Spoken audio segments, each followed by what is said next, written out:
Денес се одржа 10-та седница на Советот на општина Босилово, каде што имаше повеќе точки, меѓу кои што беше и редовната програма за одржување на улици и патишта за оваа година и извештајот за реализација од претходната година.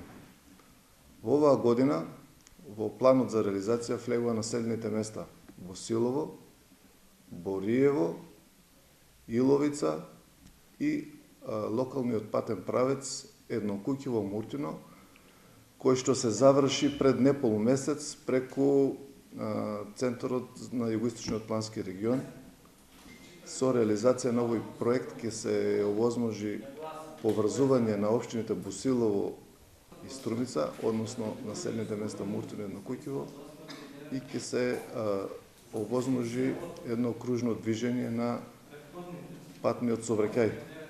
Исто така, точки на дневен ред кои што влегува во оваа програма се зимско и текно одржување и крпење на ударни дупки, бидејќи на локалните патни правци на некои места се доста оштетени и им треба едноставно пополнување на овие дупки. Се изгласа тоа да биде вредност околу 40 тони асфалт.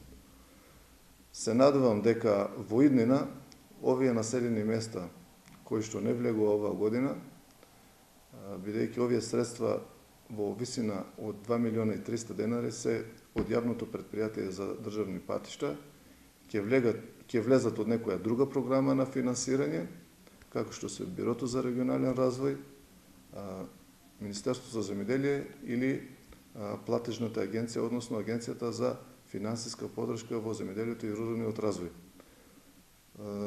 Моје мислење е дека приоритет ќе се даде на сите населени места и сите на крајот да бидеме задоволни.